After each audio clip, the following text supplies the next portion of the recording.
Din sa interview ng ating class president kay Rob Ginto, bigay todo umano ito sa pagganap sa kanyang karakter. Ang tanong nga ng ating klase ay kung nangangamoy award na ba ito? Ano kaya ang say ni Rob dito? Alamin natin yan, Roll VTR.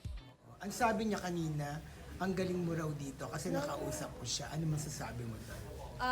Ano lang naman po, ginawa ko lang din naman po kung ano yung talagang kailangan sa character ko. And syempre, gusto ko rin ibigay yung best ko dito sa film na to. Kasi ayokong magsisi ang mga producers, ang director sa pagkuha sa akin. Gusto kong patunayan pa yung sarili ko sa kanila. So nangangamoy award ba? Ay, hindi ko po alam. Pero malay natin, i-manifest natin yun. Bakit hindi, di ba? Sino ba namang aayaw dun sa award?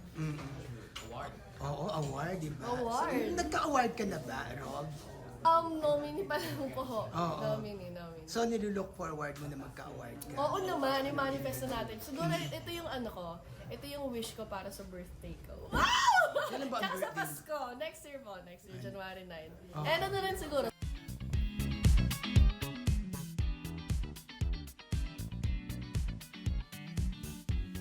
Ginto! Ayan, bago tayo magsalita. Ayan. Ayan, oo. Si Rob Ginto. Ako na naman Oo, nakaklose nga. Favorite ka, ha? Favorite ka. Anyway, kilala naman natin Mildred, si Direk Louie Ignacio na yung mga dinedirect na mga artista. Nagkakaroon ng award. Nagkakaroon ng award. So, parang suswerte yata itong si Rob Ginto. Malay natin, 'di ba, makakuha siya ng award at sabi nga ni Direk Louie, ang galing-galing niya daw sa pelikulang Oo. Desperada. Aminin natin na reward sa mga artista yung magkaroon ng award. Of Kasi pag course. nagkaroon ka ng award, more projects to come. Marunong kang umarte, di ba?